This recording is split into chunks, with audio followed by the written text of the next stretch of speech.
Bolingi, Koeba Information, Politique et RDC, Landa, Vision Plus TV. Vous voulez être branché sur l'information politique en RDC, Vision Plus TV est là pour vous. Suivez Vision Plus TV. La vérité, elle est nue, elle est brute. Landa Vision Plus TV. La bombe et la ramaille pour l'unité. Mon ami appelle.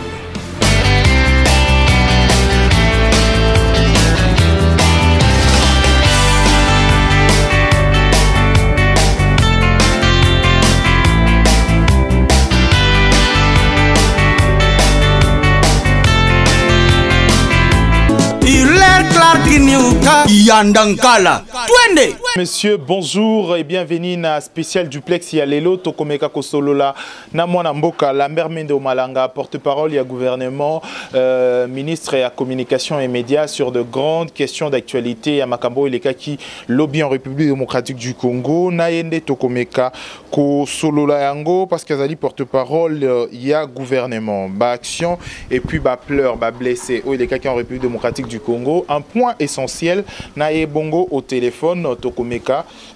Bonjour monsieur Lambert Mende Malanga. Bonjour. Monsieur Lambert Mende Malanga, lobby makambo et les cas qui en République démocratique du Congo, dispersement, dispersé qui plutôt croyants chrétiens ou banda qui autant bola catholique, na gaz lacrymogène jusqu'à l'église. Lelo et là qui nini exactement pourquoi cette façon plutôt un peu violente il y a de la part il y a police.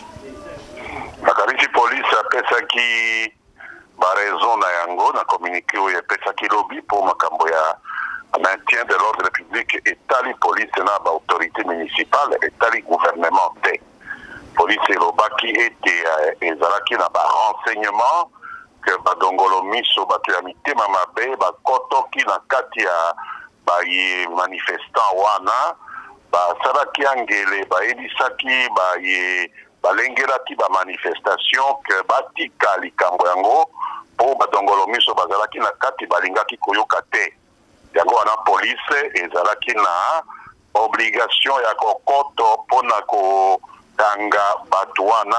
D'ailleurs policier moko abomamaki lobi na kati ya bandeko oyo bakufaki lobi policier moko akufaki lobi na masina toza na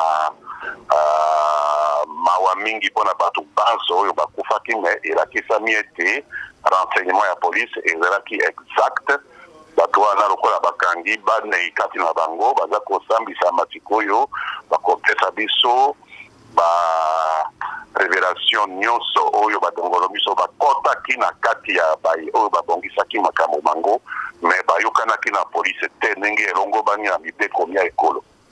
Oui, nakolanda intervention na yo na radio moko ya RFI. Donc au lobby que batongo bazalaki na babando bazalaki na babitendi ya rouge na moto. Et pourquoi pas diffuser à ta image moko na RTNC to na kolakisa mokili mobimba image ya bato oyo bokangaki to police et saisissaki quand même. Yo kanisi ngai nazali kati na bango to nini to toza kosekana. Kanisaki biso tozalaki wana tango baye kokotela baye commune ya Masina bayaki na commune ya Masina kamera ezalaki na kati ya commune ya Masina te bakangemi sikoyo ekomi likambo ya bazuzi etali yote etali ngai te ngai naza gouvernement soki bazuzi balingi balakisa bino bango bakolakisa bino bango tika kotala makambo lokola maseki ya bana mike pardon. Non, na ndenge li mususu ya lelo ya koyeba pe lisusu koyeba mwana mboka Lambert Mende bato misusu na ba image circuler na ba réseaux sociaux komona que zalaki kaka bato église ba misusu kutu ba église esila kina noté ba gaz lacrymogène et bandi ko retentir déjà na kati ya ba église et tout. Est-ce que ba terroriste ngoto banani ba terroriste yango ezaki kaka Bible na chapelet ou comment? Parce que jusqu'à présent même le Zabé Moussousou balobi que bazaki ata na présence mon côté ya ba arme blanche to na eloko moko ya mabe. Soki bango de babongisaki ba terroriste wana bakoyeba ete bapesaki bango ba arme te. Mais soki police ayebi ete kati ya bato oyo bazali na ba Bible na ba chapelet ezali ba mosusu baza na ba arme pe naza koloba arme blanche te yo naza koyebisa yo makambo yo oza kobongola yango policier akufaki azalaki na arme de guerre nde babetaki ye masasi amibomaki ye moko te. Donc soki polisi ayebi ete kati ya bato oyo bazali na bachapelet na babible ezali bato mosusu oyo bazali na baarme esengeli polisi akoto ata na ndako ya nzambe mpona kosauve na bato oyo baza kosambela ezali devoir ya la polisi.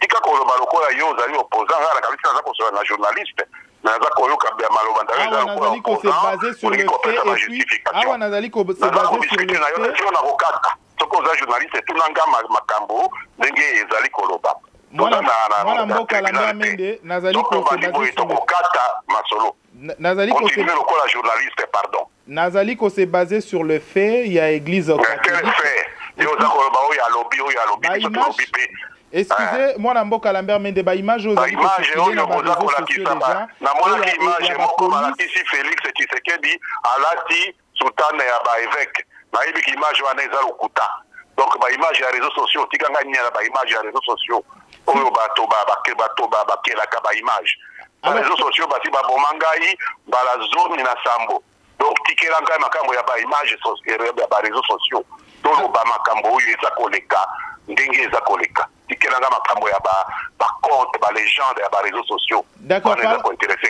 D'accord, parlons d'autres choses à présent. Moi Mboka Lambert Mende Malanga, je rappelle que vous allez porte-parole il y a gouvernement en même temps vous allez ministre ya communication et médias ba image au mususu bato bazali komona ngo et suffisamment qui peut na ba télévision o ba policier bazali ko beta bato bazali ko botola bango biloko. Est-ce que les policiers vont répondre au moins na ba acte na bango aujourd'hui? Est-ce qu'on a qui compte rendu à conseil des ministres Oyo et Bimaki la veille à manifestation Tolobaki était soki bato basali mobulu police esengeli azongisa kimia kasi toza kosenga police ezongisa kimia na professionnalisme na respect ya droit international humanitaire soki police asali mbeba tokolanda pe police na fermeté nyonso gouvernement ilobaki yango soki yo yebi policier moko ya botola ki mutu eloko kende kokamba ye pa ya justice militaire soki bakangi ye ya kotuna ngai kaka makambo eleka kilobi awa komi déjà na ba conclusion na tuni soki bako répondre na ba acte na bango mais tolobaki yango déjà oza kotuna ngai lisusu ngai moko na ngonoko na ngai na lobaki soki mbeba esalemi na la police ekoza il faut répondre na mbeba wana yo oza kotuna ngai lisusu mpona nini. Alors, pour conclure, édition na biso ya lelo pour ko permettre yope mwana mboka Lambert Mende Malanga ya ko fêter bonne année bien connexion internet et katami pour na boni et jusqu'à quand la rétablissement ya connexion internet.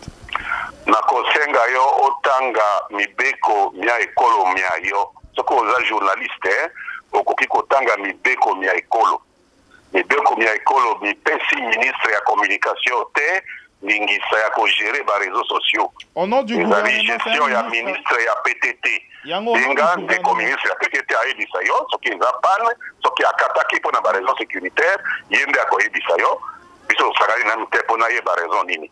Po mingi kati na bino bolo bakamende akati réseaux sociaux menda atali boye na boyi masolo wana. Merci mon mboka Lambert Mende pour la disponibilité na yo et onyoso bazali kolanda o lelo. Naza koloba na bango bonne année badongolo miso balingaki ba profiter na ba foi catholique oyo ya bandeko na biso ya Congo oyo tozali ebele kolanda foi catholique pour na babisa biso bonne année na biso kasi police etelemelaki yango pe tozana regret na bato bakufaki tozana regret na policier oyo akufaki kasi toza kokoba kaka ba élection ekosalema na le 23 décembre ndenge elongo bani pe toza kobongisa yango. Merci mon mboka Lambert Mende, meilleurs vœux et bonne année. Meilleurs vœux à vous. Et bongo to tie terme na édition na biso ya lelo to sembola ki ba question nyonso o ezala ki importante na ngunga oyo na mwana mboka Lambert Mende Malanga bolandi et puis bo comprendre nyonso o ya biso to sololi lelo. Merci à Junior pour la prise de vue botikali bongo na visionplustv.com pour na kolanda ba dernière actualité ya République démocratique du Congo. Merci à Hilaire Clark Nyoka pour la prise de pour un montage professionnel. Eh bien, tokutani prochainement pour la édition Monsoso et puis Kimia ezalana biso. Pas si na mete mayaba congolais batiki biso lobby et combat. Il y a Bango au pensa qui lelo il fallait corridorer image de la République démocratique du Congo. P na moli monabino nzamba yambabino na Kimia. Au revoir.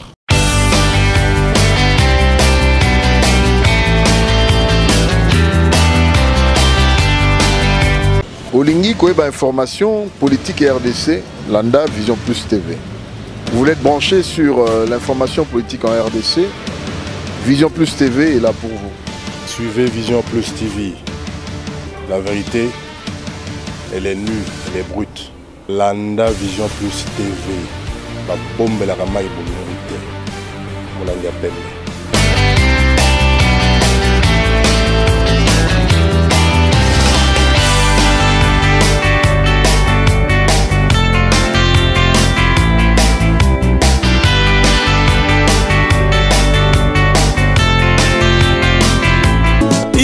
Clark Niuka Yandankala Twende